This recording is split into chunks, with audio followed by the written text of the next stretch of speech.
a fẹ́ kọ́gbọ́n ọ̀dọ̀ yín la wá, a fẹ́ kọ́mọ o ọ̀dọ̀ yín la wá, bàbá wa ìmọ̀ pẹ̀lú ọgbọ́n ló gbé wá débi. A'udhu billahi minash shaitanir rajim. Bismillahir rahmanir rahim. Assalamu alaikum wa rahmatullahi wa barakatuh. Mo kí gbogbo ẹ̀yin tẹ́ ń wò mí tẹ́ ń gbọ́ mi káàkiri àgbáláyé. Ẹ̀yin tẹ́ ẹ ti ń bá wa bọ̀ láti ìgbà tètò yìí ti bẹ̀rẹ̀ dòní yìí. Tàbá ní àká méní méjì mẹ́ta kíyàn àwọn àlùfáà àti kẹ́yìn ìlú láti yà sí káàkiri. Lónìí tí ò bá pòwe pẹ́jà ńlá nìwọ̀ mi gbé. Ó ṣe déédéé ní tó ṣẹlẹ̀ lónìí. Mo wà lọ́dọ̀ bàbá wa pòfẹ́sọ̀ àgbà nínú ọmọ àgbà. Ọlọ́run ọba mi o, alihamdulilayi. Bàbá wa wo ní bàbá wa pòfẹ́sọ̀ Abdulrasaq Abdulmajid tí gbogbo èèyàn mọ̀ wọ́n sí Aláró fún gbajúmọ̀ sáláró. Mo ń bọ̀ wá bèrè tó fà Aláró gan lọ́wọ́ wọn. Gbogbo ẹ̀yin tí a ń wò wá àsọdànù mú gbọ̀dànù. Agbami ìmọ̀ láwà yìí níbi tá a ti máa kẹ́kọ̀ọ́ tá a ti máa mú mi ìmọ̀. À ń bẹ pẹ̀lú bàbá wa. Bàbá wa ẹnu ọlọ́fà báyìí láti ń gbọ́ mọ̀tá. Ẹ bá ń sálámà sáwọn èèyàn tí wọ́n wò wá kẹ̀sì ìbánidàpọ̀ yìí fúnra yín. Assalamu alaikum wa rahmatullahi wa barakatuh. Wa alaikum salam wa rahmatullahi wa barakatuh. Alhamdulillahi wa salatu wa salamu ala rasulillah wa ala alihi wa sahbihi wa man tabi'ahu bi ihsanin ila yawmiddin, amma ba'd. Orúkọ tèmi ni Abdulrasaq Abdulmajid Aláró. Allahu akbar. Mo fẹ́ béèrè oko bàbá wa, èmi fi pòfẹ́sọ̀ sí. Ìgbà tí bàbá wa tí wọ́n wá ní pòfẹ́sọ̀ gangan tí wọ́n fẹ́ dákọ̀ ara wọn, wọ́n fi pòfẹ́sọ̀ sí. Tọ́ àtúntì kẹ́kọ̀ọ́ kan ẹni gbá àti ìrìn jìnnà pàápàá àtúntì ń kẹ́kọ̀ọ́ lọ́dọ̀ bàbá wa. Kí ni ìwọ ti jẹ́ àlùmọ̀tọ́mtọ̀m kọ́dàm tọ́ Ọlọ́run ṣàánú wa. Bàbá wa ẹ̀sán ìwà pàwọ̀ ó lè bá a yá. A mọ̀ pé ní àjò mímọ̀ kì í ṣe nǹkan tó kéré ní tó kẹnu ni. Báwo lẹ ṣe bẹ̀rẹ̀ ẹ̀kọ́ kíkọ́ gan-an débi tẹ́ ẹ bá dé yìí? Kọ́lọ́run túbọ̀ máa ṣàlékún dáadáa fẹ́yìn bàbá wa. Àmín. Àkọ́kọ́ mo kí yín. Mo dẹ̀ kí gbogbo àwọn tí wọ́n lè láǹfààní àti máa wo ètò náà. Abẹ́lẹ́ subhanahu wa ta'ala àti àwa àtẹ̀yìn èyí tí a rí dáàgbọ́ tí ó ṣe wá láǹfààní òun ni kọ́lọ́run tó ṣe ètò eléyìí. Àmín ya Allah. Ọlọ́run kó ṣe níbalẹ́jọ́ dáadáa fún wa. Àmín. Kó ṣe níbalẹ́jọ́ aburú. Àmín. Lórí ẹnì kọ̀ọ̀kan wa. Àmín ya Allah. Ní ọkọ̀ wa sọ́nà lórí gbogbo tí a wù àti gbogbo kẹ́yìn náà gbọ́. Àmín. Ní kúkúrú gẹ́gẹ́ bí àṣà dáadáa nílùú Ìlọrin, ọmọ bíbí ìlú Ìlọrin ni. Allah, ọmọ bíbí Ìlọrin lẹ́yìn bàbá wa. Kódà àwọn èèyàn fẹ́ẹ́ mọ̀ ló tẹ́ ẹ ti wá torí bá àfá èkó ṣe ń sọ pé bàbá wa Aláró tiwa ni làwọn àfá àlẹ̀ Ìwó sọ pé tiwa ni. Tó alhamdulillah bàbá ti jẹ́ ó yé wa lónìí pé okùn yìí ní ibi tí ó kò sí bí ó ṣe rí kó fà wá láti bí ó ti rí yóò níbi kan tí wọ́n ti fà wá okùn lé gbogbogbò kó mọ̀ níbi àti fà wá wọ́n lọ́mọ Ìlọrin làwọn náà. Ọmọ bíbí Ìlọrin ni mí. Àmọ́ gbogbo àwọn ìlú tẹ́ dákọ̀ yìí náà ọmọ ẹ̀bẹ̀ náà ni mí. Allahu akbar. Olúwa bá wa nífẹ̀ẹ́ gbogbo wa. Àmín. Bí wọ́n ṣe nífẹ̀ẹ́ tèmi náà yóò sì san wọ́n lẹ́san dáadáa. Àmín. Ní tí mo fẹ́ fàyọ tí mo fi mẹ́nu bà pé ọmọ bíbí ìlú Ìlọrin ni mí, mo ní nípa àṣà dáadáa. Eléyìí tí a gbọ́njúmọ̀ nílọrin. Òun ni pé ibi tí ọmọ Ìlọrin ti bẹ̀rẹ̀ ẹ̀kọ́ òun ni kọ́ lọ lè tó wà láà. Ní generation tèmi ó ti yàtọ̀ díẹ̀ nísìnyí. But àkọ́kọ́ ẹni pé èèyàn fẹ́ mọ̀ pé máa lọ ilé ẹ̀kọ́ nígbà tí Ọlọ́run ní káwọ́ dáyé ká máa dàgbà. Kò sí àyàfi ilé tó wà láà. Ẹni pé ilé tó ń téèyàn lọ tí wọ́n máa súrà kọ̀ọ̀kan fún un sórí wà láà. Tọ́ba kéèyàn tẹ́yọ̀ fọ̀ àfọ̀tún òmíì fún ọba mọ̀ ẹ̀yìn tí ó tún fọ̀ abọ́ tó rán omi ìtàn so èmi náà láǹfààní pé ibi tẹ́mi náà ti bẹ̀rẹ̀ ẹ̀kọ́ tèmi alhamdulillah ilé kéwú tí mo sì ti ké ọ̀nà wọ́n ń pè ní ilé àlùfáà Sàánú. Àfáà Sàánú nílùú ìgbòdo wà. nílùú Ìlọrin ládùúgbò wa náà ni àdúgbò wa ní òkè Pàkátà. Àdúgbò ẹ̀yin bàbá wa gẹ́gẹ́ lòkè Pàkátà. Allahu Akbar. So mo bẹ̀rẹ̀ kéwú àbẹ́kọ̀ jẹ́nẹ́rálì láti bẹ̀rẹ̀ gẹ́gẹ́ bí gbogbo ọmọ Ìlọrin láti máa bẹ̀rẹ̀ kọ́lá kẹ́yìn tó lọ pé wọ́n lọ léèwé lọ primary school èyí tí ó ti kọ́kọ́ bẹ̀rẹ̀ ṣùgbọ́n mi náà ti bẹ̀rẹ̀. Alhamdulillah Ọlọ́run kádàrá pé kọ́lá yín pé kéwú yẹn yá èmi ju ọ̀pọ̀lọpọ̀ nígbà yẹn. Allahu Akbar. So mi ò rò pé mo rọ́pìlì rò pé mo lọ́dún méjì ń bẹ̀. Nílé ẹ̀kọ́ wàhálà àkọ́kọ́ àbí. So lẹ́yìn yẹn mo wọ primary school. Mo wọ primary school ní primary school tó kọjú sílé wa náà ni. Náà ń pè ní Òkè Pàkátà primary school. Níjọ́ wọ́n ń pè ní NSNB primary school. Iléèwé náà ṣì wà lónìí náà o. Iléèwé tí mo lọ ní primary school yẹn kọjú sí ilé wa ní jẹ́lẹ̀ Aláró ẹlẹ́fẹ́ mọ̀. Náà mo fẹ́ bèèrè nípa mo sì ń wo pé mo ti mọ ibi tí mo fẹ́ gbà wọlé tẹ́lẹ̀ àmọ́ bẹ́ẹ̀ ṣe sọ fún wa ó dà pọ̀ bàbá wa. Òní yìí náà ilé Aláró kọjú sí Òkè Pàkátà primary school. Ó jẹ́ kọ́rọ̀ mi lọ láti gbé náà gẹ́gẹ́ bí ìrìn àjò mi níwọ̀nba. By the time tí ẹbí mo ti rí by the time tí mo parí ilé kéwú mo sì wà níbi tí ń bẹ̀rẹ̀ primary 2 yes primary 2. Nǹkan pè nípa parí kéwú ńgbà yẹn òun ni pé ká lè kéwú láti ìbẹ̀rẹ̀ Al-Qur'ani pé parí rẹ̀ gbogbo ibi tí wọ́n bá ṣe fún yàn. Kéèyàn ti lè kà á ní kó há sórí. Náà kò ti lè kà. Allahu Akbar. Àwọn há sórí náà ńgbà yẹn kì í ṣe pé há sórí gan ni tó jẹ́ pàtàkì jùlọ ńgbà náà. Wọ́n bá léèyàn parí láńgbèjì wa ní Ìlọrin ó ti parí Al-Qur'ani ìyẹn ni pé ó ti lè ké láti ilẹ̀ Débi tó parí sí. Suratul Baqara gbogbo 100 ìtú là ń pè. So ìyẹn náà lọ́lọ́run fi wá tètè fi hàn mí pé ìlànà wo ni màá kọ́ lẹ́kọ̀ọ́. Àwọn bàbá ti jáláìsí nígbà yẹn. Allahu Akbar. Tá a bá ní á sí ńgbà náà bí ọdún mélòó lẹ́wà ńgbà náà bàbá wa. Bóyá bí ọmọ ọdún 7-8. Allahu Akbar. So ìdí nìyẹn tó fi jẹ́ pé ní àwọn màmá ọlọ́pàá kò tó máa ṣàlékún dáadáa wọn. Àmín àmín. Àwọn ni wọ́n rò pé náà ọmọ yóò níbi kankan tí ó lọ mọ́ torí ló kù tí ọmọ sí. Iléèwé tí àwa lọ ń gbà yẹn iléèwé ẹ̀ẹ̀mejì lèèyàn máa ń lọ iléèwé. Àwọn kan lọ láàárọ̀ ẹni tó bá wọlé ìwé láàárọ̀ tó ń lọ iléèwé aláàárọ̀ tó bá ti dágó 12 ti close ẹ̀dí jáde ẹ̀tọ́ ìjọ kejì. Ìgbà tí mò ń lọ ilé kéwú ó jẹ́ kí n rí àsìkò mi kò sí àsìkò eré lọ títí torí pé tí n bá lọ ilé kéwú láàárọ̀ tó bá ti di bàbá sinmi díẹ̀ tó bá tún ti dọ̀sán sọ́ọ̀rì tí n bá lọ iléèwé láàárọ̀ padà á lọ ilé kéwú lọ́sàn-án. Náà nísìnyí mo ti parí ilé kéwú ìgbẹ̀jì ìparí iléèwé ajẹ́pà àkókò tó kù tí yín kẹ́ máa fi ṣe fàájì ní àárẹ̀. Ní àwọn màmá wọn tó ń bá ń sanwó lẹ́sàn dáadáa. Àmín àmín. So mo wà ní primary school ni mo ti lọ wọlé kéwú madrasa. So precisely láti primary 3. So by that primary 3 later John tẹ́ bá ti kàwé dé primary 3 ẹ bọ̀ sọ́lọ́sàn.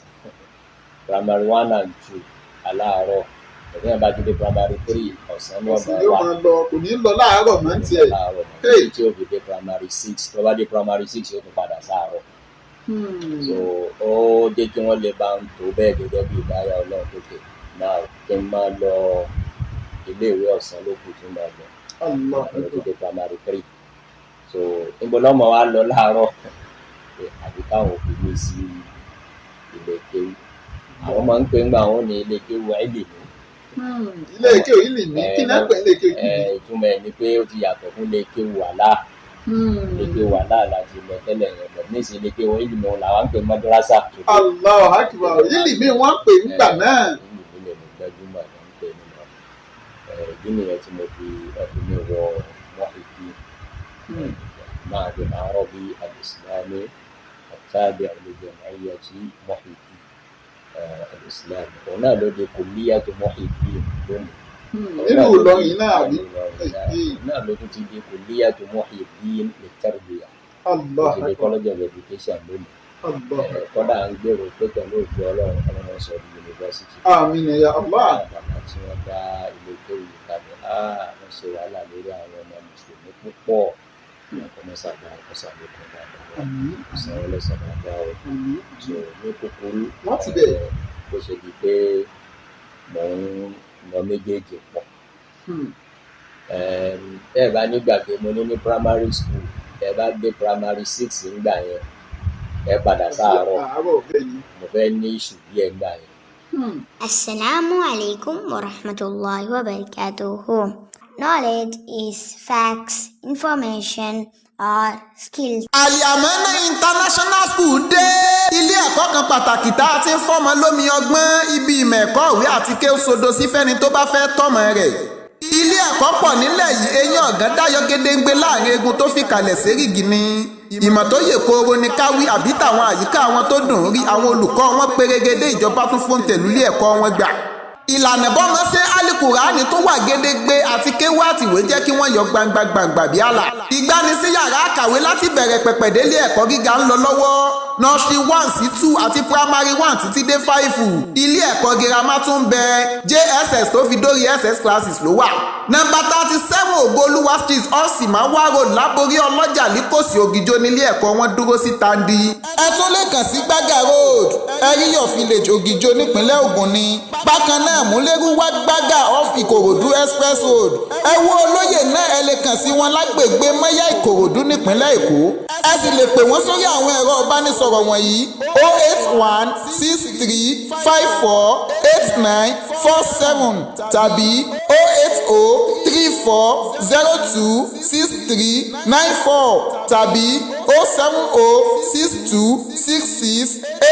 07062668227. Bákan náà lẹ lè kàn sí wọn lórí ímeèlì wọn trusted@yahoo.com ní ímeèlì náà. nísìnyí àti iléèwé àti ilé kéwú méjèèjì ti padà di àárọ̀ so báwo mo fẹ́ ṣe so ọ̀dẹ̀ ti wà lọ́kàn tèmi náà pé bí wọ́n ti ní kí n ṣe iná mi mọ̀ ṣe máa kó méjèèjì pọ̀ so ìyẹn ló fà pé gbogbo primary 6 ní ibi kí n lọ bóyá ní ìwé ìjọ méjì ilé kéwú ìjọ mẹ́ta or sometimes ilé ìwé ìjọ mẹ́ta ilé kéwú ìjọ méjì except pé bá ti ibi tí ìdánwò bá ti dé ní méjèèjì ẹ̀ẹ́dà onímọ̀ ọ̀lẹ́dẹ̀ nínú alhamdulillah.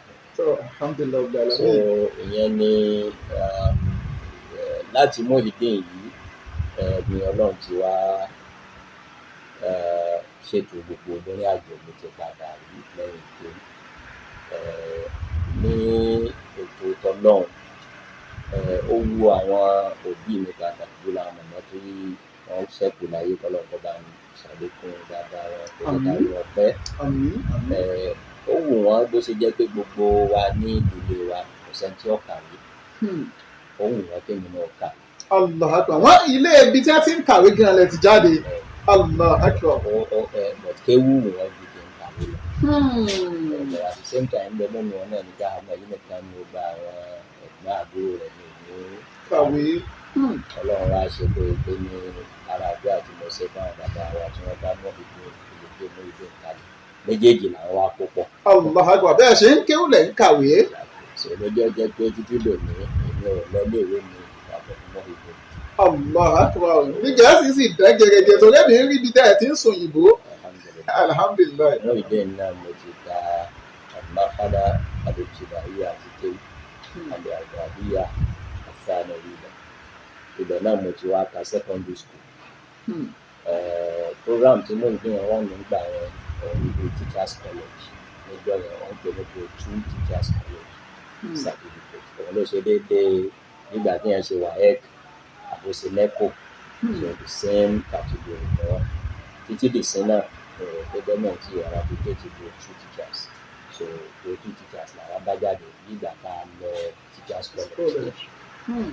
Ìpè tẹ́ ẹ bá parí ń bẹ̀gẹ̀ yẹn lè ti di teacher. Àsìkò ní Muyideen náà so the only thing tí wọ́n máa ń ṣe fún wa ni pé wọ́n collaborate wọ́n lájọṣepọ̀ pẹ̀lú àwọn teachers colleges ìjọba wọ́n á wá lọ register wa as external candidates wọ́n bá ti di pé akẹ́kọ̀ọ́ débi tí a ti fẹ́ jáde so that is why ló ṣe pé ní ọ̀tọ̀ọ̀tọ̀ nígbà tí mo jáde ìdàbíyà ọ̀tọ̀ ìgbà tí mo jáde ìdàbíyà ọ̀tọ̀ ìgbà tí mo parí grade 2 teachers certificate tí mo ṣe exam mi náà ọ̀tọ̀ tó bẹ̀ náà nígbà tó kójú kan náà ni ó jẹ́ kó yá ọ̀jọ̀ gbígbà téèyàn kọ́kọ́ lọ ṣe kan tó parí yẹn tó tún wá ṣe mí so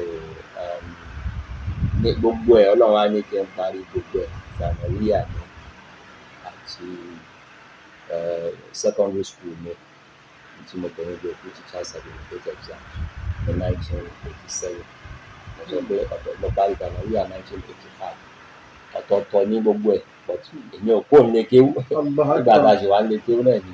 ẹ̀kọ́ mi gbogbo ẹ̀ bọ́ná lẹ́ẹ̀kan náà Ọlọ́run sì ní kí àṣeyọrí wà bẹ́ẹ̀. 1987 yẹn lọ́nà ní ìwà téèyàn ń pẹ́ dá òtún wá jáde kó nílé kéwú mọ́ ìdóhùn. 1987 subhanallah. So from that 1987 náà àwọn àlùfáà wa Fadilatu Sheikh mo fi tọ̀wọ̀tọ̀ àtàkùn ló dárúkọ wọn Fadilatu Sheikh Al-Allama Abdullah Jibril Imam Sahlan hafidhahullah wa ra'ah. Àmín ya Allah. Dáadáa tí wọ́n ṣe fún wa fún gbogbo ọmọ wọn máa mọ̀lẹ́bí ẹlòmíì wọn mọ̀lẹ́bí ẹlòmíì pẹ̀lú wọ́n ń plan gbogbo pé bó lọ́jọ́ iwájú ẹ̀yàn náà bó lọ́jọ́ iwájú ẹ̀yàn náà bẹ́ẹ̀ bá ti kéwú ẹ̀kẹ́ tó wúlò fún ẹ láyé náà. Àwọn náà ni wọ́n ń ṣe wàhálà pé lókè ẹ lọ gba fọ́ọ̀mù eléyìí so ní kúkúrú Muyideen náà mo ti ṣe JAMB pẹ̀lú rìsọ́ọ̀tì mi tí mo gbà Muyideen èmi ò ṣe DC rí láyé. Allahu Akbar. Wọ́n sọ báwo yẹn mi ìgbà fọ́ọ̀mù DC rí èlé pé màá ṣe DC result tí mo ní Muyideen ní gbogbo teacher certificate mi pẹ̀lú ìyọ̀ǹda Ọlọ́run ó fún mi ládùmíṣàn méjì. Sanawiya tí mo ní Muyideen kan náà òun náà fún mi ládùmíṣàn méjì. Méjì ní gbogbo ẹ̀. Gbogbo ẹ̀ láàrin space ọdún kan sọ́dún kejì náà. By 1988 wọ́n fún mi ládùmíṣàn sí Kwara State College of Education.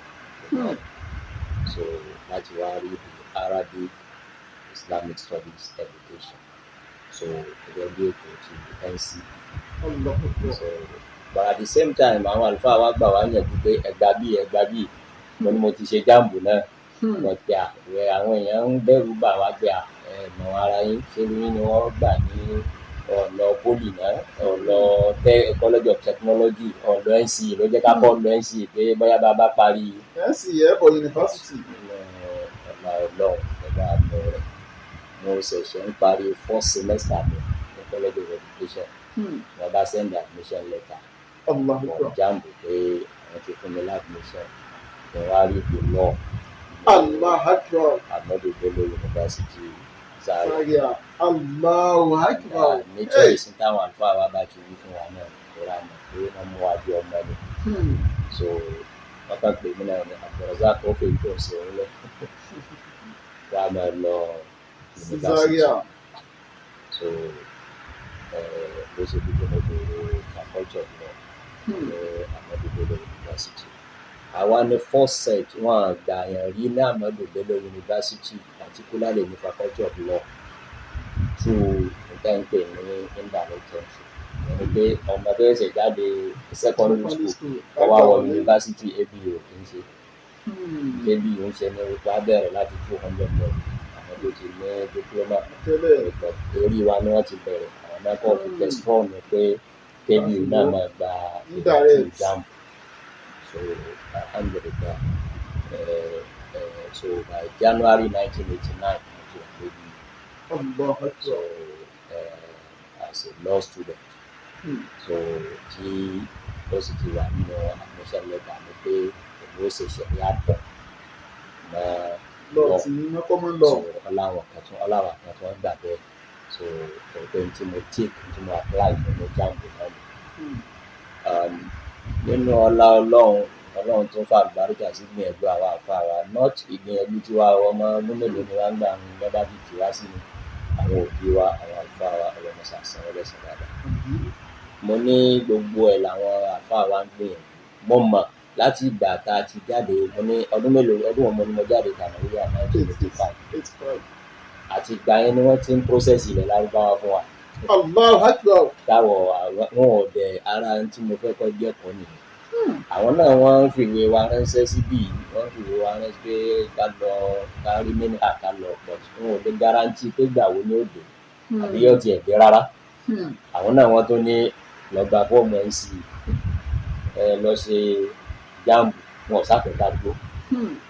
So nígbà tó lọ́run ó ṣe mo fẹ́ bẹ̀rẹ̀ ní at the end of my first year ọdún alákọ̀ọ́kọ́ àti parí first semester bàtà mọ́ra káṣẹ exam second semester ni mo bá tún gbúrò láti ilé pẹ̀tọ̀ wọ́n ní admission ilẹ̀ lárúbáwá ti dé o. Allahu Akbar. So ìlà fẹ́ ṣe báyìí ní lódodo gẹ́gẹ́ bí ọmọdé tí ó ti taste marhala jamiya pẹ̀lú àwọn tó gbé ìwé làwọn kà fúlẹ̀ àwọn ọ̀rọ̀ kéwù kan bá bọ́jọ̀ lọ́mọ wa ìwé yẹn ti wè mí náà. Allahu Akbar. Actually mi fẹ́ kú o. Jẹ́sà ìgbé bó ṣe tún jẹ́ pé ilẹ̀ Saudi kẹ́ wọ́n tún mú sí ẹ̀wọ́ pé ilé òkèèrè. Allahu Akbar. Àwọn ọ̀rẹ́ mi náà encourage mi kí n kú o. Sáwọn tẹ́ ìjọ wà ń lè ìwé náà. Àwọn àjọ wà ń lè ìwé. Allahu Akbar. Owó mi sì là á fi iná ẹlẹ́rọ náà. Ọ̀rẹ́ mi kan náà lọ lé kí ó ní ọmọ àlọ́ ké mi kọ́ láà ọmọ ké mi láà láti discourage mi pé. Kíkẹ́ sábà báwí lọ. Àgbẹ̀gbẹ̀ ọmọdé ní generation mi ń gbà yẹn alhamdulilayi ẹni tó jẹ́ age mate mi tó wà ní yunifásitì á kà wọ́n lórí òǹkà wọ̀ ní ìlú. Tó láwọn tí wọ́n ti dàgbà ni wọ́n máa ń kàwé ńgbà náà. So ó jẹ́ kó ti gbè mí náà gbé náà gbà pé káwa náà jáde káàkiri lọ́ọ̀yà káàkiri èmi náà fẹ́ lọ ní ìgbésẹ̀ tí àwọn àlùfáà mi àwọn òbí mi àti fọwọ́ sí. Allahu Akbar. Ẹ wà báyìí tí ń bẹ̀rẹ̀. So ǹjẹ́ tí ìgbọ́ kí làwọn àlùfáà mi ò wù mo rí àwọn mọ̀mọ́ nǹkan tó ń sọ náà ni pé bàbá rẹ bá ti ní kò sí àwọn faramọ́ o. Allahu Akbar. Bàbá rẹ bá ti gbà àwọn faramọ́ o. Ẹ̀kọ́ tún lè lé ìbámu bí o. rí àwọn àlùfáà wa àwọn náà wọ́n ṣe wàhálà alẹ́ lárúbáwá yìí wọ́n dẹ̀ mọ àwa tí wọ́n rò pé wọ́n gbàǹgbà yẹn pọ̀ but nínú àwa tá a jáde ní sẹ́ẹ̀tì kan yẹn èmi nìkan náà wọ́n gbà. Kò bá sì dùn wọ́n tẹ̀ wá lọ. Yóò èmi nìkan yìí náà tún wá pé. Tó lọ tó kò ṣe é change tó dá eléyìí ò lọ ẹkún lè lọ. So alhamdulilayi ní àjọ Saudi ṣe bẹ̀rẹ̀ náà. Láti drop programu mi tí mo ṣe lébi ìgbà náà. Ẹ kọ́kọ́ drop ti Kwara State College of Education fún ABU from ABU ẹ tún drop ẹ̀ fún Saudi Arabia. Allahu Akbar. Àtòbí mi àtàfà ẹ̀ fọwọ́ sí. Níbí yìí mo wá fẹ́ torí pé mo rí pé programu yìí jẹ́ fẹ́ ni pé kó jẹ́ bọ́ fáwọn àbúrò wa. Bẹ́ẹ̀ ni bàbá kó jẹ́ fáwọn ọmọ yín. So alhamdulilayi tí mo bẹ sọ ilé sábà sọ̀rọ̀ tó fi jẹ́ pọ̀. Nǹkan kan wá ṣẹlẹ̀ ní ọdún mẹ́rin sẹ́yìn. Ọ̀rọ̀ 1989 mo sọ mo wá fẹ́ fast forward ẹ̀ sí 2009. Ọdún mélòó nìyẹn? Ní 1989 ọgbọ̀n ọdún. Allahu Akbar. Mo wá tún bára mi ní the same faculty of law tí mo ti kó 1989 ní Ahmadu Bello University Zaria ní December 2019. mo débẹ̀ mo kàn ní èrò yẹn wá sí mi lórí pé Allahu Akbar àṣé gbogbo tọ́lọ̀ ń bá kọ ló padà ṣe é. mo wá ẹni tá a jọ jẹ́ ọ̀rẹ́ tímọ́tímọ́ ń gbà yẹn mo wá pè òun nísìnyí àgbà lọ́ọ̀yà mi báwa àgbà lọ́ọ̀yà ńlá Nàìjíríà so tẹ́ ẹ jọ kàwé ń bẹ̀ ńgbà náà. mo sọ ọmọ ibi tí mo wà ní mo ti ń bọ̀ sọ ní mo wà ní Kongo campus ìgbàkọ́jọ́ ìlú Kongo campus náà. èmi kí ni mo lọ sí ń bẹ̀ wọ́n invite me as a guest speaker. Allahu Akbar. As a professor of law. Subhanallah. Níbi tí mo kúrò as 100 level student. Allahu Akbar. So mo kúrò as 100 level student nípa pé kò wù mí. Honestly kò wù mí. Kò wù mí kẹ́ ẹ kúrò. Wọ́n á padà bẹ́ẹ̀ tí ẹ fi ọ̀wọ̀ gbé wọlé padà látara àtẹ̀láṣẹ òbí àtàfà. So mo kúrò ní 100 level student 30 years lẹ́yìn ìgbà yẹn. Mo wá wọ́n pè mí as a professor ní faculty kan náà. Mo fẹ́ kí yẹn náà jẹ́ ẹ̀kọ́. Ọdún àwọn ìrìn àjò kan wáyé láàrin gbogbo ẹ̀ náà tó fi tọ́lọ̀ ti padà ní kó rí báyẹn o. Èmi tí mo drop ambition àti orí ìlú lọ́ngbà yẹn torí pé mo fẹ́ kéwú táwọn bí mi ní lórí àwọn. So àwọn ìrìn àjò kan tún padà wá tó pé àgbé kéwú lọ o. But níta jùlẹ̀ nígbà tá a rò kọ́ bọ́ lọ́nà ọ̀rọ̀ lọ́lọ́ padà wọ́n á gbé mi wá ṣe èmi ìwà tí mo fẹ́ kọ́ jẹ́ ẹ̀kọ́ náà. Ẹ̀kọ́ tèmi tí ẹ fẹ́ ká kọ́ pọ̀ ju tí bàbá wa tún sọ fún mi lọ. Ẹ̀kọ́ tí a ti rí kọ́nù tí bàbá wa kàn yànnà náà yìí àkọ́kọ́ tí èèyàn bá gbọ́rọ̀ sóbí ẹ̀ lẹ́nu tí èèyàn ò wò pé tinú mi mo fẹ́ ṣe ìtawárí gẹ́gẹ́ bí oore tó pàtàkì jùlọ ń bẹ̀ kéèyàn tó tẹ̀ láti àáfàá òòrè tún bẹ̀ẹ̀bẹ̀ àṣekà àáfàá ó tún máa wá dáadáa fáwọn akẹ́kọ̀ọ́ àtúmọ̀ lóòrè nínú fàáfàá àgàn tó kọ́kọ́ wá àáfàá bẹ́ẹ̀ ò ní parun kò sí bí bàbá wo ṣe sọ̀tàn ìrìn àjò wọn bí wọ́n ṣe lọlẹ̀ Saudi Arabia tí wọ́n ní dàpọ̀ bàbá wa kọ́lọ́n túbọ̀ máa bá wa ṣàlékún dáadáa fún bàbá wa náà àti àwọn bàbá wa tí ń bẹ pẹ̀lú wa ń bí lọ́sẹ̀ tòní àníri jù báyìí lọ Abdulmajid Abdulfatai Akínọlá ló kọ tèmi jẹ́. Obligation upon every Muslims seeking knowledge for the sake of Allah. ìròyìn ayọ̀ rèé fákẹ́kọ̀ọ́ tó fẹ́ wọlé ẹ̀kọ́ gíga ńlá ìrọ̀rùn ló já sí ẹkú oríire Al-Yamana Institute ti dájọ́sepọ̀ Muhammadu Bello yunifásitì ní Zaria ire wọlé dépò kí gbogbo akẹ́kọ̀ọ́ tó fẹ́ wọ yunifásitì ó máa yọ lókù. gẹ́lẹ́tẹ̀ bá ti parí dípúlọ́mà lọ́dọ̀ wọn lẹ ti láǹfààní láti wọ 200 level Muhammadu Bello yunifásitì láìsí jáàmù mọ́ àbídánwò wáyẹ́kì àbí nẹ́kò rárá ẹ wọlé ẹ̀kọ́ wọn lọ ṣe dípúlọ́mà lágbára Olúwa ohun gbogbo di ṣíṣe agogo 8 àbọ̀ òwúrọ̀ sáago káàbọ̀ ọ̀sán lọ́jọ́ Monday dọ́jọ́ Jímọ̀ lẹ́ ó fi máa gba lẹ́kṣọ̀ wẹ́rẹ́wẹ́rẹ́ ẹ ó gba sàtífíkẹ́ẹ̀tì pẹ́ pérégedé lẹ́ bá dẹni láǹfààní láti làbú ní Zaria fàlàyé lẹ́kùnrẹ́rẹ́ tàbí ẹ fẹ́ gba fọ́ọ̀mù ẹ kàn sílé ẹ̀kọ́ wọn eléyìí tó wà láláwẹ̀ èrè àlọ́nà iléeṣẹ́ Mẹ́gàjí Ìwó nípínlẹ̀ Ọ̀ṣun tàbí kẹ́ẹ̀kan sí wọn ní nọ́mbà 37 Ògo-Olúwa street Ọ̀sìmáwá road láborí ọlọ́jà líkòsí lógìjó nípínlẹ̀ Ògùn. ẹ sì lè pa àwọn ẹ̀rọ ìbánisọ̀rọ̀ yìí náà pẹ̀lú 08089620695 tàbí 07086853286 trusted@yahoo.com ní email. àwa a fẹ́ kọ́gbọ́n ọ̀dọ̀ yín la wá a fẹ́ kọ́mọ o ọ̀dọ̀ yín la wá bàbá wa ìmọ̀ pẹ̀lú ọgbọ́n ló gbé wá débi.